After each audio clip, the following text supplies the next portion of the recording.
नाजरीन, लाहौर के इलाका काहिना के अंदर एक दफ़ा फिर अकेडमी की छत गिरने से 14 बच्चे जान बहक हो गए। एक घर के तो 3 बच्चे जान बहक हो गए। अब ये जो ननिया कलियाँ तालीम हासिल करने के लिए आई थी, इल्म हासिल करने के लिए आई थी, इनको क्या पता था कि आज हम दुनिया से रुखसत हो जाएंगे, आज हम ये दुनिया ही छोड़ देंगे, आज हम अपने वालिदैन से हमेशा के लिए जुदा हो जाएंगे। इन नन्ही सी कलियों के वालिदैन को क्या इल्म था, क्या खबर थी कि आज हमारे जिगर के टुकड़े हमसे जुदा हो जाएंगे, हमसे हमेशा के लिए बिछड़ जाएंगे। देखें, ये आज का मसला नहीं है, तो और महीनों का मसला नहीं है, बल्कि आए दिन ही हमें एक नया वाक़या सुनने को मिलता है। जगह बदलती है, शहर बदलता है, नाम बदलता है, बहाना बदलता है, लेकिन मरने की हकीकत वही है, मौत की हकीकत वही। कभी छोटे तो कभी बड़े, कभी मर्द कभी औरत। यानी कि ये चीज़ नहीं चेंज हो रही ना कि मरने की हकीकत ये ख़त्म नहीं हो। वाक़या तो हम रोज़ सुनते हैं, आए दिन हमें कोई ना कोई वाक़या इस तरह का मिलता है, बल्कि अभी पहले वाला वाक़या ख़त्म नहीं हुआ होता अच्छी तरह से। उसकी यादें, उसके बारे में हमारा ज़हन इस तरह यानी सोच रहा होता है, तो ऊपर से एक और वाक़या हमारे सामने आ जाए और वो उससे भी ज़्यादा ख़तरनाक। तो अब इस चीज़ का सवाल क्या है? अल्लाह के रसूल सल्लल्लाहु अलैहि वसल्लम की हदीस भी तो ज़हन के अंदर रखे ना।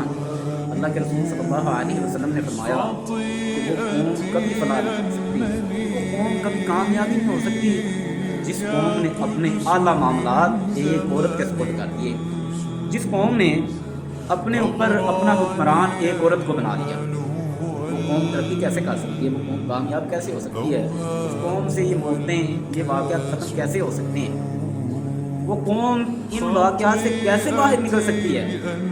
क्या हम इसी तरह रोज़ एक नए वाक़े की तलाश के अंदर रहेंगे कि कब एक नया वाक़या हमें मिले और हम उस पर वीडियो बनाएं? बस वीडियो बना के बाद ख़त्म। कब तक कैसा चलता रहेगा? अब ऐसा हम क्या सवाल उठाएं? हमारे पास सवाल नहीं है, हमारे पास सवाल पुराने ही हैं।